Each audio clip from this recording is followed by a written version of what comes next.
आज हम लोग एक नया टॉपिक शुरू करने वाले हैं जिसका नाम है कम्युनिकेशन। इसके पहले हम लोगों ने पूरी तरीके से ट्रांसपोर्ट, हमारा जो मेन टॉपिक था ट्रांसपोर्ट के अंदर में हम लोगों ने अलग अलग प्रकार के ट्रांसपोर्ट के बारे में पढ़ा है ना। वाटरवेज, रेलवेज, रोडवेज, अलग अलग प्रकार के चीज़ों के बारे में हम लोग पढ़ चुके हैं। ट्रांसपोर्ट जो हमारा टॉपिक था वो पूरी तरीके से खत्म हो चुका है। आज हम लोग शुरू करने वाले हैं कम्युनिकेशन। ठीक है, चलिए जानते हैं कि आखिर कम्युनिकेशन होता क्या है। सबसे पहले कम्युनिकेशन का मतलब ही समझ लेते हैं क्या होता है। देखिए लिखा हुआ, communication refers to all those means and methods by which information, entertainment programmes etcetera are exchanged. मतलब कि वो हर चीज हो सकता है, वो हर चीज जिससे कि इंफॉर्मेशन, एंटरटेनमेंट प्रोग्राम, न्यूज, कुछ भी चीज जिसको एक्सचेंज किया जा सकता है उसको हम लोग कहते हैं कम्युनिकेशन। बात समझ में आ गया। सपोज एग्जांपल इसका लेते हैं। ठीक है, जैसे आप टीवी देखते हैं, टीवी से आपको इंफॉर्मेशन मिलता है, तो टीवी किसका एग्जांपल हो गया, एक कम्युनिकेशन का एग्जांपल हो गया। मतलब कि वो हर पॉसिबल थिंग्स जिससे कि आपको कुछ इंफॉर्मेशन मिले या फिर आप कुछ इंफॉर्मेशन दूसरों को दे सके, है ना, आप प्रोग्राम दिखा सके, आप इंटरटेन कर सके लोगों को, वो चीज़ हमारा कहलाएगा कम्युनिकेशन। एग्जाम्पल बहुत सारा हमारे सामने है। जैसे आपका स्मार्टफोन भी कम्युनिकेशन है, आपका रेडियो, टेलीविजन, सब कुछ आपका ये कम्युनिकेशन का ही एग्जाम्पल है। सब कुछ ना कुछ तो शेयर कर ही रहा है, चाहे वो एंटरटेनमेंट से रिलेटेड चीज़ों को शेयर करे, प्रोग्राम करे, इंफॉर्मेशन दे, न्यूज़ दे, स्पोर्ट्स से रिलेटेड न्यूज़ दे, कुछ भी दे, है ना। तो वो सब का सब हमारा एग्जाम्पल जो है वो कम्युनिकेशन का कहलाएगा। यदि हमको एक लाइन में कम्युनिकेशन को डिफाइन करना हो तो हम क्या कर सकते हैं, कैसे कर सकते हैं, हम ऐसे कह सकते हैं कि वो हर चीज़ हो सकता है जिससे कि आपको कुछ इंफॉर्मेशन मिले या फिर आप कुछ इंफॉर्मेशन पहुंचा सके लोगों को, वही हमारा कहलाएगा कम्युनिकेशन। सिंपल सी बात। ठीक है, चलिए आगे बढ़ते हैं। जैसे टेलीविजन हो गया, रेडियो हो गया, press, film etcetera are the major means of communication in the country. वही बात है जो हमने आपको अभी कहा कि ये सब चीज़ों से आपको इन्फॉर्मेशन मिलता है या फिर आप इन्फॉर्मेशन पहुंचाते हैं, प्रोग्राम का न्यूज मिलता है, एंटरटेनमेंट मिलता है, हर एक चीज़ आपको इन सब चीज़ों से मिलते रहता है। तो ये सब का सब एग्जाम्पल है हमारा कम्युनिकेशन का। आगे, the Indian postal network is the largest in the world. Indian postal network, postal network का मतलब क्या हुआ, वो जो आप देखते हैं ना डाकिया वाला सिस्टम, यानी कि डाक घर होता है हमारा जहाँ पे चिट्ठी आता है या फिर चिट्ठी हम लोग जहाँ से भेजते हैं, तो वो पत्र वाला जो सिस्टम है, डाकिया वाला यानी कि पोस्ट ऑफिस वाला जो हमारा सिस्टम है, वो भारत में, मतलब कि इंडिया एकमात्र इकलौता ऐसा कंट्री है जहाँ पे कि ये सबसे ज़्यादा आज होता है दुनिया में। तो उसको हम लोग कहते हैं पोस्टल, इंडियन पोस्टल नेटवर्क। तो ये चीज़ हमारे बहुत पहले से चला आ रहा है और आज भी होता है ना। जैसे पहले होता क्या था ना कि यदि किसी इंसान को चिट्ठी लिखना हो, कुछ इन्फॉर्मेशन देना हो, तो लोग चिट्ठी लिखते थे और उसको जाके डाक घर में डाल देते थे, पोस्ट ऑफिस जिसको हम लोग आज इंग्लिश में कहते हैं, उसमें डालते थे, फिर उसको लेके जाके उसको पहुंचा देते थे जिसको देना होता था। हाँ, लेकिन उसमें समय लगता था, वो अलग बात है, लेकिन वो चीज़ पहले भी था और आज भी है। जैसे मेरे यहाँ पे हमें यदि अपना एग्जांपल दें तो मेरे यहाँ पे रांची से एक कार्ड आना था शादी का, है ना। वो लोग लेने की, मतलब कि रांची से पटना आना थोड़ा सा समय लग जाता है, तो उन लोगों ने समझा कि क्यों ना हम इनको कार्ड जो है डाकिया के द्वारा दे दें। तो उन लोगों ने हम लोगों को जो है ना स्पीड पोस्ट कर दिया, मतलब कि डाकिया के द्वारा हमको पहुंचा दिया। तो ये सिस्टम कहीं ना कहीं आज भी एग्जिस्ट करता है। तो इंडिया का पोस्टल नेटवर्क जो है दुनिया में सबसे बड़ा है। हमको नहीं लगता है कि दुनिया में आज कहीं पे पोस्टल नेटवर्क चलता होगा इंडिया के अलावा, है ना, लेकिन आज इंडिया में ये आज भी है। ठीक है, आगे, the Indian postal network includes parcels as well as personal return communication. तो इंडियन पोस्टल नेटवर्क में बेसिकली हम लोग क्या चीज़ पाते हैं या फिर क्या चीज़ भेजते हैं, बताइए। या तो कोई पार्सल हो गया, या तो कोई अपना पर्सनल रिटर्न डॉक्यूमेंट हो गया, कुछ भी, मतलब जो खत वत प्रकार का हो, लेटर वेटर का हो, वही सब चीज़ हम लोग इंडियन पोस्टल नेटवर्क में देखते हैं। या तो हम कुछ भेजते हैं या तो फिर हमको कुछ मिलता है ना, वही चीज़ इसमें है। अब आगे बढ़ते हैं। अब आप एनसीईआरटी बुक को पलट के देखेंगे ना तो आपको दो टर्म मिलेगा बहुत इंपॉर्टेंट। पहला आपका फर्स्ट क्लास मेल और सेकंड है सेकंड क्लास मेल।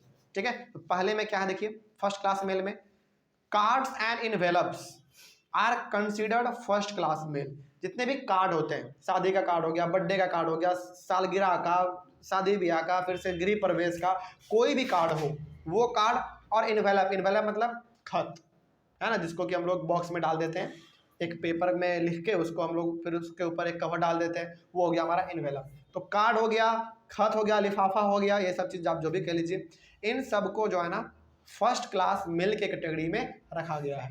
ठीक है, first class mail is transported by both land as well as air.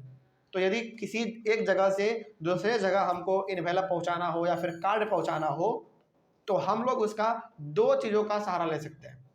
Transport करने के लिए दो चीज़ों का सहारा ले सकते हैं, या तो आप बाय लैंड चले जाइए यानी कि गाड़ी से लेकर, या फिर आप बाय एयर लेके चले जाइए। एयर से इसलिए यहाँ पे कहा गया ना क्योंकि बड़ा हल्का होता है।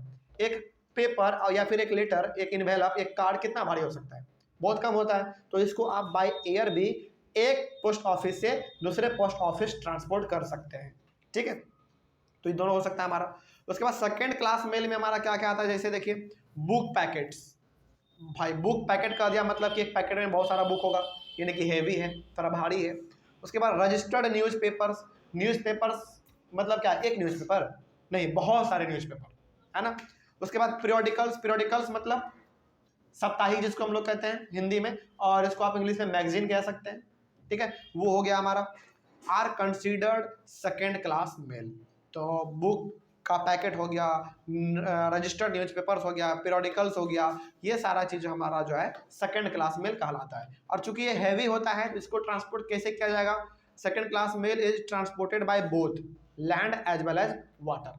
चूंकि ये थोड़ा सा भारी होता है तो इसको आप केवल और केवल लैंड और वाटर वेज के थ्रू ही कर सकते हैं, यानी कि गाड़ी हो चाहे बड़े बड़े शिप हो, इसी से आप कर सकते हैं। इसको आप हवाई जहाज यानी कि बाय एयर ट्रांसपोर्ट नहीं कर सकते हैं क्योंकि थोड़ा सा भारी भरकम होता है, तो थोड़ा बहुत इसमें समस्या एरोप्लेन को आ सकता है।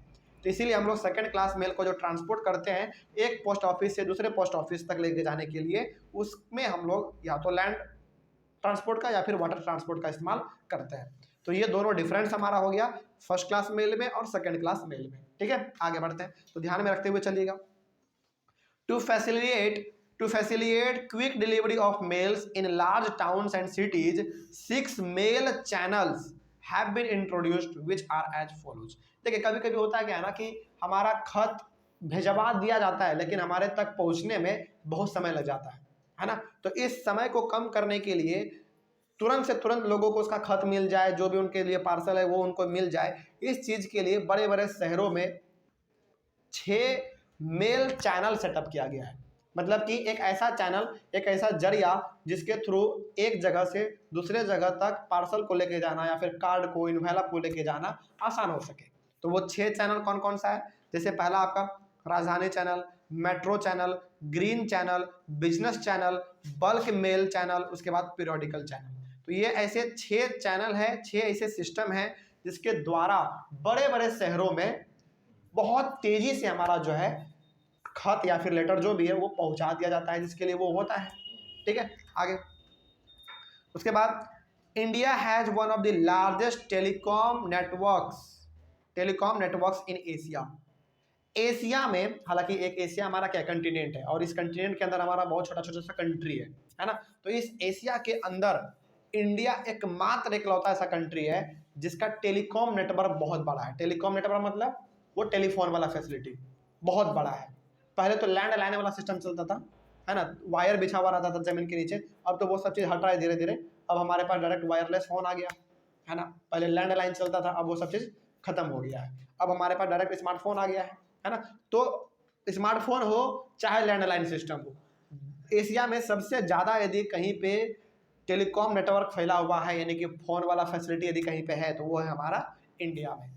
ठीक है, इसलिए आप देखते होंगे कि इंडिया में लगभग हर एक घर में आपको 2-3 फ़ोन तो दिख ही जाएगा, है ना। चलिए आगे बढ़ते हैं। तो टेलीकॉम नेटवर्क जो है हमारे एशिया में, खास करके भारत का, बहुत आगे है, ये एशिया में सबसे आगे है।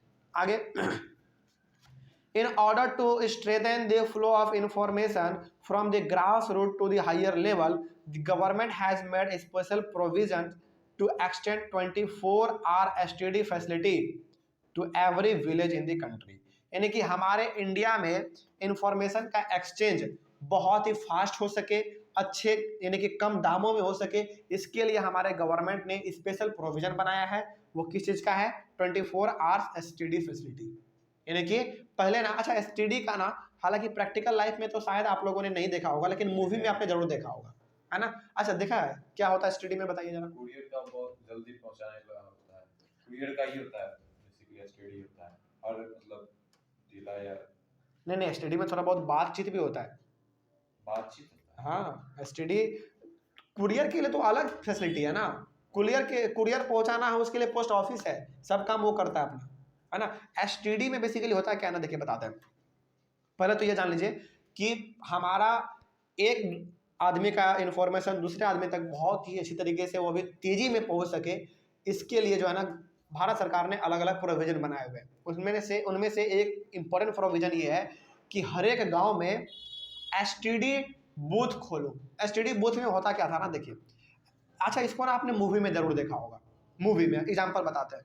मूवी में आपने देखा होगा कि हीरो या फिर हीरोइन कोई भी यदि किसी मुसीबत में फंस जाता है या फिर फंस जाती है, तो वो एक छोटे से बूथ में घुस जाती है जो कि शीशा से बना हुआ रहता है ना।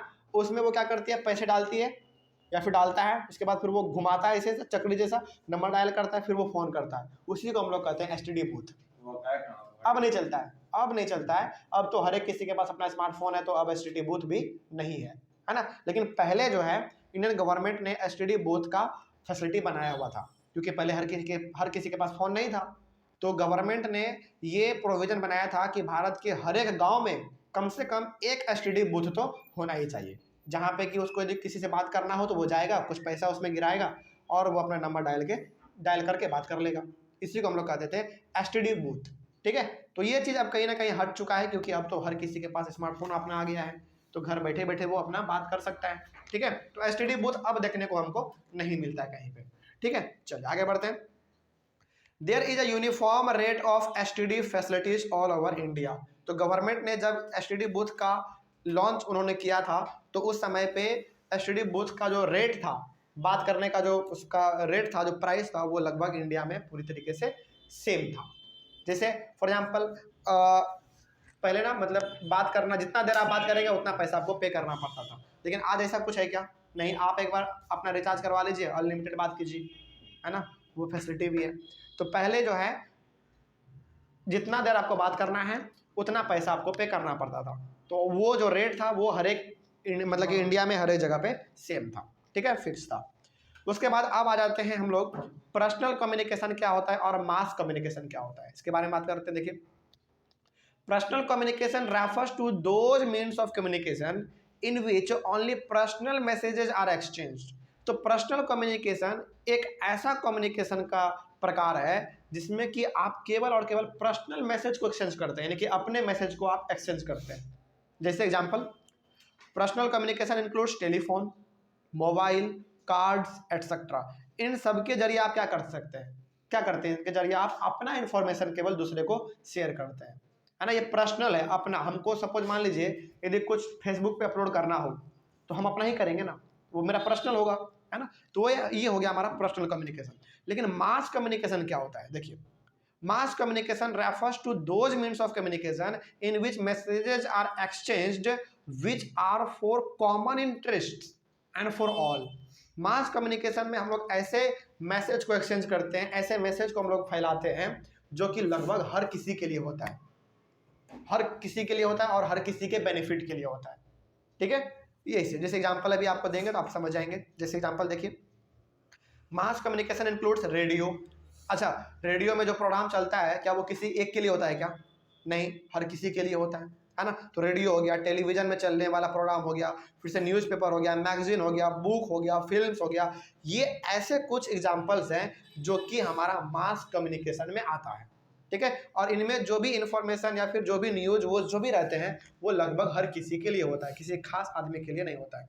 ठीक है, लेकिन यदि हम लोग पर्सनल कम्युनिकेशन का बात करें तो एक आदमी से यदि आप एक आदमी यदि किसी दूसरे से फोन पे बात कर रहा है तो वो पर्सनल इंफॉर्मेशन ही अपना केवल शेयर कर रहा है एक दूसरे से दूसरे तक।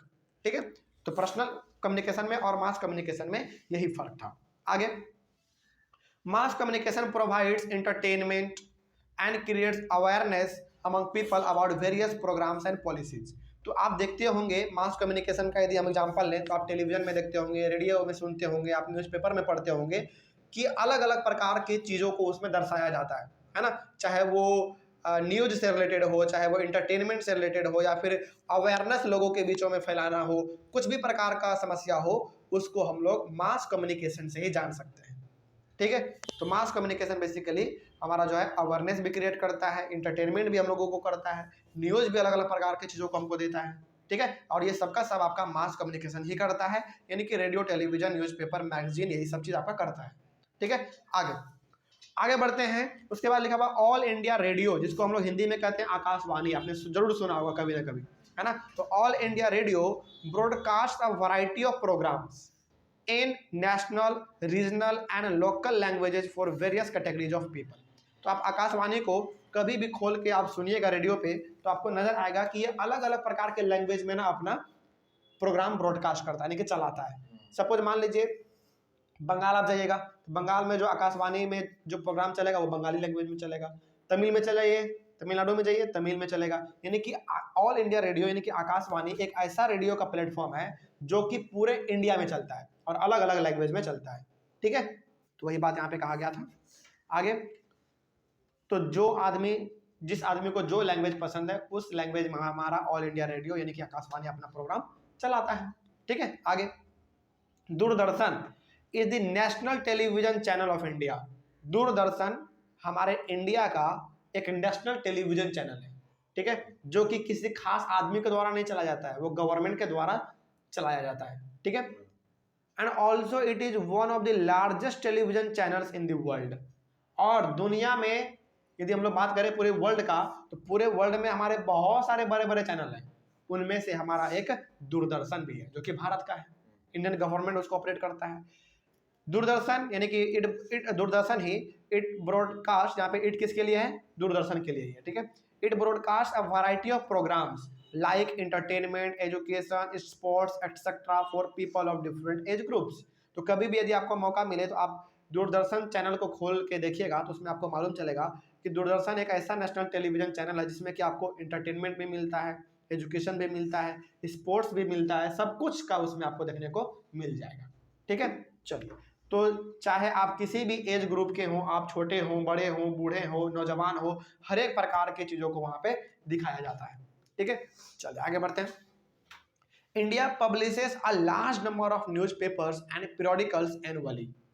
यानी कि यदि हम लोग देखें अपने भारत में, तो भारत एक लौता ऐसा कंट्री है जो कि लगभग सालों भर लगातार न्यूज़पेपर छापता है, लगातार मैगजीन छापता है, लगातार साप्ताहिक मतलब ऐसा बुक, एक ऐसा मैगजीन आप कह सकते हैं जो कि सप्ताह में एक बार आता है। ठीक है, तो भारत एक लौता ऐसा कंट्री है जो कि लगभग यह काम अपना 365 दिन लगातार करते रहता है।